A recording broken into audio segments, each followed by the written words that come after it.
Okay, so another application of implicit differentiation is using what is called logarithmic differentiation. This is where we're going to use some of our properties of the derivative of a log plus some of our properties of a log to make difficult functions a little easier to differentiate with logarithmic differentiation. So just a couple reminders. So the derivative of a log, recall, the derivative of the natural log in particular is 1 over u times du dx. This, remember, u is something inside the law, and by the chain rule, you have to multiply by the derivative of that inside. So 1 over that stuff times the derivative of that inside stuff. And that'll be important as we go on. The other important part about logarithmic differentiation is we have these three properties that we've seen before. And mainly, we are going to use them going in this direction for each one. So what we can do is if we have a product, if we have a log of two things multiplied together, we can write it as the log of both of those individual things added together. If we have a log of two things divided, we can write them as two logs subtracted. And finally, if we have a log of something to a power, we can bring that power out front. So these are properties you've seen in algebra and pre-calc and different classes like that. But these are really, really helpful when we use logarithmic differentiation, because we're going to use these properties to make really, really difficult problems much simpler. So the idea is what we're going to do is we're actually going to take the natural log of both sides of an equation.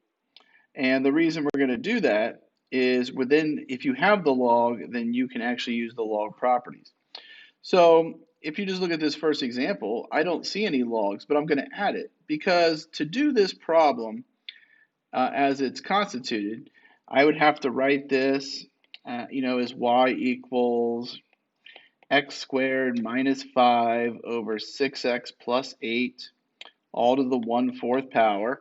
And I could do this using the old rules. I could take the 1/4 down, take one less power, but then I'd have to multiply by the derivative of the inside using quotient rule, and it just gets pretty messy.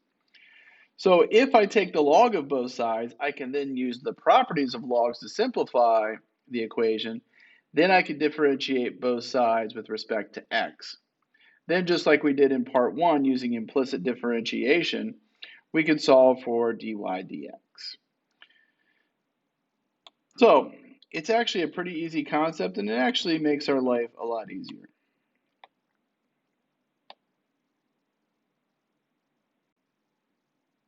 So let's see how it works with a problem like this. Now again, I wrote it with the 1/4 power, which is always helpful, but you'll see when we take the log of both sides, watch how nice this becomes. So we'll take the natural log of both sides. So the left side will just become the natural log of y. The right side is the log of this whole mess, but let's just see how we can break that apart. Well, I see a 1/4, and the property of log says if I have an exponent, I can write that out front. So I can write this as log of 1/4 x squared minus 5 over 6x plus 8. So right away, I've turned this power into a number in front of the log. I also see here I have a log of two things divided. Well, we know that if we have a log of two things divided, I can write that as the subtraction of two logs. So it'll be the first one minus 1/4 natural log of 6x plus 8. So I've moved that to a smaller one. Now, this looks longer, there's more terms, but the stuff inside them are much, much simpler now. It's no roots, there's no quotient, it's just a normal old log. And if you remember, the derivative of log is just 1 over the stuff inside the log multiplied by the derivative of that stuff.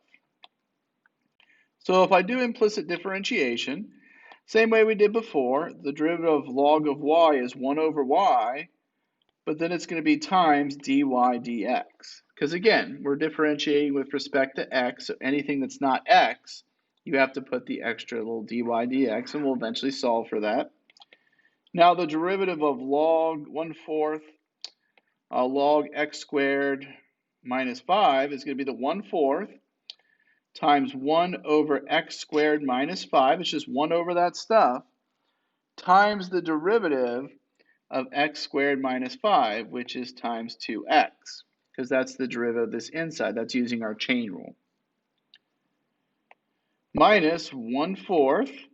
This one's the same idea. It's 1 over 6x plus 8 times 6, because the derivative of 6x plus 8 is just 6. Now this looks like a mess, but it's actually, there's not much to it, because we have 1 over y times dy dx. And if I clean some stuff up, I can cancel the 2 with this 4 down here. So that just becomes x over 2 times x squared minus 5. And over here I can reduce the 6 and the 4, which will give me 3 and 2, just reducing the fraction. So minus 3 over 2 times 6x plus 8. So now I have to get the dy dx by itself. So I have this kind of mess over here. The only thing I have to get rid of on the other side is I just need to get rid of the y. So I'll multiply both sides by y. So I now have dy dx by itself. It's x over 2 times x squared minus 5 minus 3 over 2 times 6x plus 8 times y. So to write this final answer, I have dy dx equals x over 2 x squared minus 5 minus 3 over 2 times 6x plus 8. And now here's the trick. It says times y, but guess what? I know what y is. If I go look up here, this is y. So instead of y, I can actually replace it with that nightmarish original function I had. 4th root of x squared minus 5 over 6x plus 8. That is my derivative. Now, that might seem like more steps than doing it just the old-fashioned way, but trust me, it is much, much, much simpler because all the little individual derivatives were just 1 over whatever it is times the derivative of the inside, and then you just replace the y with the original function at the end. And they all pretty much work this way, where you'll plug in the original function at the end. And this one we could have done other ways. We'll see some other ones here in a second that there is no other way to do it. You could not do it doing the original algebra. So the ones we really have to use this for is when you have things with like variables to a variable, things like this. So this is a pretty crazy one. So if we look at this one, I'm going to try to use logarithmic differentiation. And this is used a lot when we have variable exponents. So if I use this, what I can do is I can take the log of both sides. So log ln of y equals ln of x to the x. And again, the best thing is using this property that x can come out front. So this is natural log of y equals x times ln x. Now on the left side, I have log of y, so nothing really tricky there. It's going to be 1 over y times dy dx. But on the right side, we have two things multiplied together. We have x times ln x. So that's going to be our product rule, f prime g plus g prime f. Anytime you have anything multiplied, you have to use the product rule. Now, unlike the first part, they're all x's, so there's not going to be any adding dy dx's because it's all x. So the derivative of f is just 1 times ln x, which is g, plus the derivative of ln x, which is 1 over x, times f, which is x. So these will cancel out and just give us 1. So dy dx is going to equal ln x plus 1. And then I have to multiply that y to the other side like I did in the previous problem. So I'm going to multiply y here.